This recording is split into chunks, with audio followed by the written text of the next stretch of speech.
social transformation is being led by a collaboration between a tribe that's been here for thousands of years and the Europeans who arrived here relatively recently, but who recognize a solidarity, a sense of responsibility, and a project that you can even call socialism is remarkable. So, how are the people there responding? Michelle, maybe let's start with you.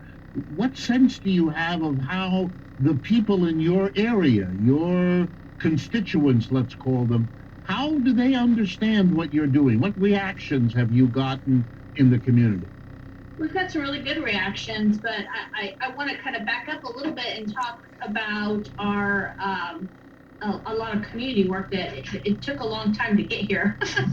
It took 150 years basically.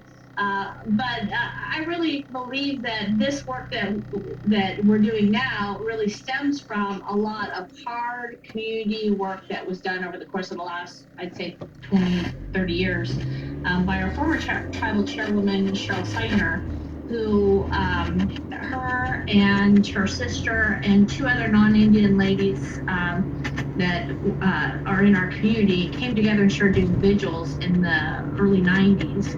And those vigils, I think, are the place where we really started to see community change in our community. And those were held every year on Woodley Island, overseeing Indian Island. And at those vigils, you didn't just see Wiyot people coming; you saw Native people from other places attending, but also people that were from Eureka and Greater Humboldt area that were showing up. And it was there where we really built a real relationship in this community. And then we also started working on environmentally restoring Indian Island, and which we now call Tula.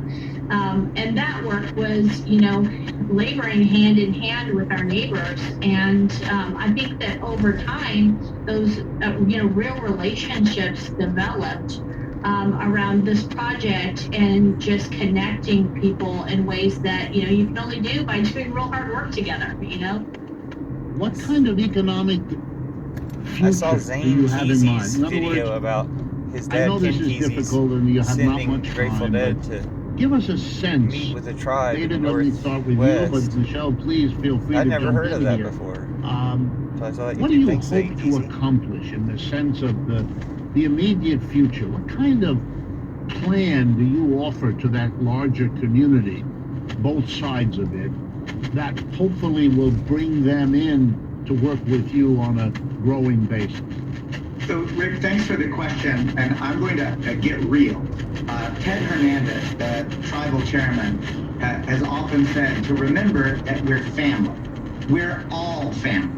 And we are actually tied to this place. So, for me, I want to transform this place. It's not enough to have good elected officials making good policies.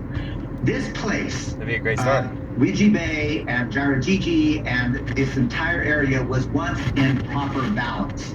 And the Wiyot people understood that they were not owning the earth, they were part of the earth, and it was their responsibility to steward it. Rick, you and I know that the word economy just means the management of the household. Well, the Wiyot people understood that they had to manage the household. So they managed their fisheries, they managed their forests, they managed all aspects of the physical world as an economic enterprise in balance. When Europeans first came here with the gold rush, and then the extraction of salmon, and then the extraction of timber, the reality is it has been an extractive, brutal, oppressive economic paradigm, known as capitalism, by the way, that literally began to destroy this place. The Wiyot tribe, through their work at Tuluwat Island, to actually take an EPA hazardous site and turn it into a flourishing ecological place that allowed the return of the renewal ceremony, that's the way forward. So our entire point is regenerative economics. It is public banking. It is worker-owned cooperatives. It is participatory budgeting. It is universal basic income. We're going to prove that it's possible Bernie to meet Bucks. everybody's needs without exploiting or oppressing anyone. Hashtag Bernie It can be Bucks. done in an ecologically sustainable way, and that means it has to be done cooperatively and collectively, which, by the way, is how indigenous Socialism. people have done it since time immemorial. Good You know, call. the irony, Good and point. we're running out of time, but the irony that I love, that I hear from you, is that in a way, you are the true conservative. In the sense, you want to conserve something that capitalism